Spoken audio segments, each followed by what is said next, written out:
رشید صاحب یہ بتائیے گا کہ ایک خاص بات آئی پولیٹیکل یونٹی کی، تو میری نظر سے ہم یہاں سے جو دیکھتے ہیں تو سب سے بڑا مسئلہ تو یہی ہے، کیونکہ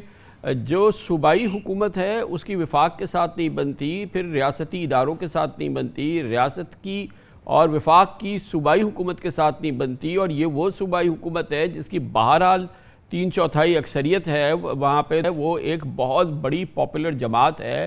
اور وہاں پر زبردست دہشت گردی چل رہی ہے،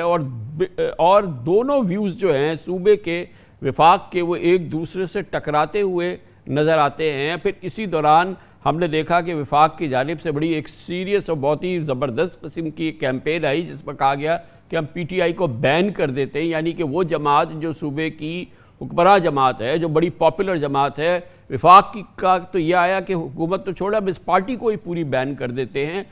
یہ جو ٹکراؤ ہے، یہ جو صورتحال ہے، یہ زیادہ سیریس ہے یا ٹیررزم زیادہ سیریس ہے، اور اس کو ٹھیک کرنے کے لیے کوئی کوشش تو ہمیں نظر نہیں آتی؟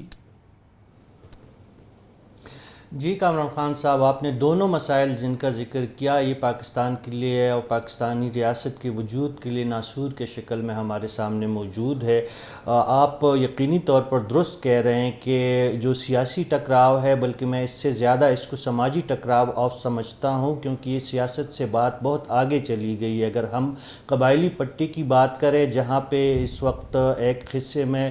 پاکستان پیپلز پارٹی کی حکومت ہے، بلوچستان کی بات میں کر رہا ہوں، اور خیبر پختونخوا میں پی ٹی آئی جو ہے وہ 10 سال سے زائد عرصہ سے وہاں پہ برسر اقتدار ہے، لیکن ترجیحات جو ہے بدقسمتی سے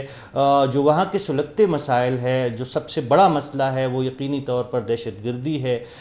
دراندازی ہے، اور افغانستان سے جو مسلسل پاکستان پہ اٹیک ہو رہے ہیں، اور پاکستان کے اندر ان کے جو سہولت کار ہے جو خیبر اور چترال سے لے کر کراچی تک پھیلے ہوئے ہیں، ہم اس مسئلے کو مسئلہ نہیں جان رہے ہیں اور نہیں سمجھ رہے ہیں، اور اس کے جڑوں تک پہنچنے کی بجائے سطحی طور پر ہم اقدامات کرتے رہتے ہیں۔ یعنی قالین کے نیچے جو گن چھپانے کا ہمارا طرز عمل ہے سیکیورٹی مسائل کے حوالے سے، اس میں 9/11 سے لے کر تاحال ہم نے کوئی تبدیلی نہیں دیکھی۔ اگر ہم پہلے بات کر لیں خیبر پختونخوا کی، تو آپ نے نوٹ فرمایا ہے، اور آپ نے ہوگا کہ اور آپ خود اس کا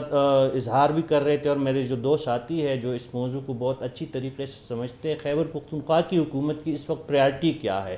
ان کی پریارٹی دہشت گردی سے نمٹنا نہیں ہے، ان کی پریارٹی جو ہے اپنی سیاسی مسائل ہے، بجا طور پہ وہ بھی بڑے مسائل ہیں، ان کو وہ بھی حل کرنا ہوگا، لیکن جب ریاست کا جو وجود ہے، حکومتی رٹ کا جو وجود ہے، اگر وہ قائم ہوگا تو اس سرزمین پہ، جس سرزمین پہ وہ پارٹی برسر اقتدار ہے، تب ہی وہ اپنی سیاست کر پائے گی۔ اب علی امین گھنٹاپور صاحب کا بنو جرگے کے تمام مطالبات ماننا بظاہر یہ بہت اچھی بات ہے، اور اس پہ پشتون جو آبادی ہے وہ خوش بھی ہے، لیکن کیا علی امین گھنٹاپور نے جو سی ایم ہاؤس میں کہا، اس کے بعد جو ایپیکس کمیٹی میں، صوبائی ایپیکس کمیٹی میں جو ان کا سٹانس تھا، اور اس کے بعد جو وہ بنو کے جلسے میں فرما کے چلے گئے ہیں، اور جس کے نتیجے میں وقتی طور پر بنو کے احتجاج کرنے والے لوگ بھی منتشر ہوئے، کیا وہ مطالبات علی امین گھنٹاپور صاحب پورے کر پائیں گے؟ یقینی طور پر نہیں کر سکتے، کیونکہ وہ وفاق سے اور سیکیورٹی اداروں سے منسلک مطالبات ہے، جس کا علی امین نے بنو اور ڈی آئی خان اور جنوبی علاقہ جات کے لوگوں سے وعدہ کیا ہے۔ تو اس کا اثر کیا ہوگا؟ اس کا اثر یہ ہوگا کہ رد عمل آئے گا، اور صوبائی حکومت کے ساتھ جو تھوڑی بہت ہمدردی پائی جا رہی ہے جنوبی اضلاع میں، قبائلی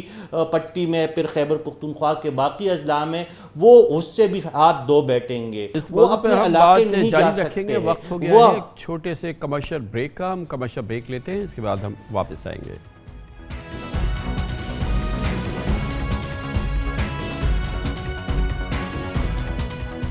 ویلکم بیک۔ ہم تفصیل سے گفتگو کر رہے ہیں خیبر پختونخوا کے صوبے میں سیکیورٹی اور سیاسی مسائل پہ مبنی ایک لاوا کی صورتحال ہے، ٹکنگ بام ہے، جو کہ اس وقت کے پی کے اندر صورتحال نظر آ رہی ہے، اس پہ ہماری بات چیت ہو رہی ہے۔ پاکستان کے 3 ممتاز سینئر صحافی کے پی سے تعلق رکھنے والے ہمارے ساتھ موجود ہیں۔ مشتاق یوسفزئی صاحب، یہ بتائیے گا کہ اس وقت ہم بات کر رہے ہیں پی ٹی آئی کے مسائل، پی ٹی آئی کے وفاق سے مسائل، پھر سیکیورٹی آپریشنز کے حوالے سے بات، اور پھر ٹیررزم کے تمام معاملات، صوبے کے معاملات، لیکن ایک معاملہ جو آج کل کافی دنوں سے اس کا بظاہر بڑا ذکر نہیں آتا وہ نیشنلسٹ موومنٹ ہے، پی ٹی ایم موومنٹ ہے، اور اس قسم کے جو گروپ ہے جو کہ بہت بڑا ایک سیکیورٹی مسئلہ رہا ہے، بہت بڑا چیلنج رہا ہے، سیاسی چیلنج رہا ہے، اس کی کیا اس وقت صورتحال ہے؟ کیونکہ ابھی تو ہم سامنے صرف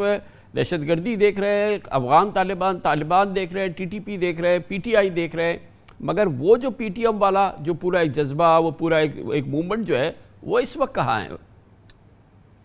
بالکل کمال خان صاحب، اصل میں یہ جو ہمارے جنوبی اضلاع ہیں اور اسپیشلی جنوبی وزیرستان، شمالی وزیرستان اور باقی جو ہمارے سابق قبائلی علاقے ہیں جو ابھی خیبر پختونخوا کا حصہ ہے، تو پی ٹی ایم نے کافی یہاں پہ کلیدی رول ادا کیا تھا اور کافی ان کا انفلوئنس تھا. اور یہ جو بنو میں جو امن مارچ تھا، لوگ جہاں پہ اکٹھے ہوئے تھے، تو اس میں پی ٹی ایم کا کافی عمل دخل تھا اور لوگوں کو انہوں نے کافی موبلائز کیا تھا. اور چونکہ آپ کو پتہ ہے کہ وہاں پہ ایک بہت پرانا مسئلہ تھا، جو سرنڈر ہو گئے تھے ملیٹنٹس، پھر انہوں نے دپادر بنائے تھے، مراکز بنائے تھے، ایک فیرل انہوں نے سسٹم بنایا تھا انتظامی. تو اس لیے پولیس وہاں پہ پیرالائز تھی، جو ہماری پروونشل گورنمنٹ تھی بالکل ہیلپ لیس تھی. تو اس لیے پی ٹی ایم نے کافی کردار ادا کیا تھا. اور یہ جو لوگ وہاں پہ نکلے تھے، جنہوں نے اتنا بڑا امن مارچ نکالا تھا، جو میرے خیال میں خیبر پختونخوا کی تاریخ میں سب سے بڑا پیسفل مارچ تھا بنو میں. یہ جو باقی پولیٹیکل پارٹیز ہیں، جمعیت علماء اسلام، پاکستان تحریک انصاف، تو انہوں نے جب دیکھا کہ یہ تو لوگ کافی اکٹھے ہو رہے ہیں اور اس ایشو پہ کافی لوگ جو ہے وہ سیریس ہے، تو پھر یہ جا کے ان کے ساتھ شامل ہو گئے. ابھی چونکہ پی ٹی ایم کا جو نعرہ ہے جو اس وقت وہ لگا رہے ہیں ان علاقوں میں، تو ان کو کافی پذیرائی ملی ہے اسپیشلی ینگسٹر میں. تو پی ٹی آئی جو ہے ہمارے جنوبی اضلاع میں جو پی ٹی آئی ہے بالکل اسی پیٹرن پہ چل رہی ہے. اور وہ جو نعرہ تھا ان کا سیکیور داروں کے خلاف، جو ملیٹنٹس تھے خیبر پختونخوا کے علاقوں میں، تو بالکل ایگزیکٹلی انہوں نے لیا ہے. اور جو اعلانات بھی کیا ہے وہاں پہ تقریر کی جلسے سے ریمن گنڈاپور صاحب نے،